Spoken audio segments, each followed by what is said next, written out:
Actors, this is my friend Will, and I love him. It's true. And you might love him too, and that's fine because I'm not possessive. But whilst many of us adore him, many of us also find him a little bit scary. Also true. So why do so many of us feel as though we struggle with Shakespeare sometimes? Well, the language is beautiful and rich, but it's also complex and difficult, and it sometimes feels as though it's just written in an alien language. And what I want to suggest to you is that in those dense, wonderful, philosophical, poetic speeches and soliloquies, you're right that he doesn't write the way we speak. But what he does do is write the way we think. He writes the way we feel. He writes the way the human mind tries to make sense of itself and its place in the universe.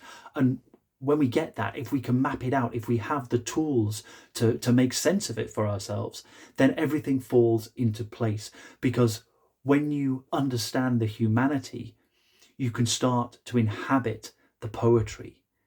And when you grasp the psychology, that poetry becomes a necessity. Isn't that right, Will? Yes, that's right.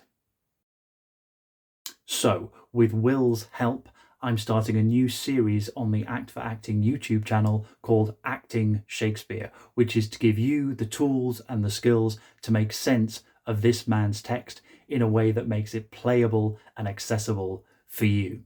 So if that sounds good, head over to YouTube, because we are starting with the most famous and perhaps the most psychologically complex speech ever written, Hamlet's To Be or Not to Be. So check it out on YouTube, let me know what you think, and give me any suggestions or requests for other Shakespearean characters or speeches that you'd like to see me explore. Thanks.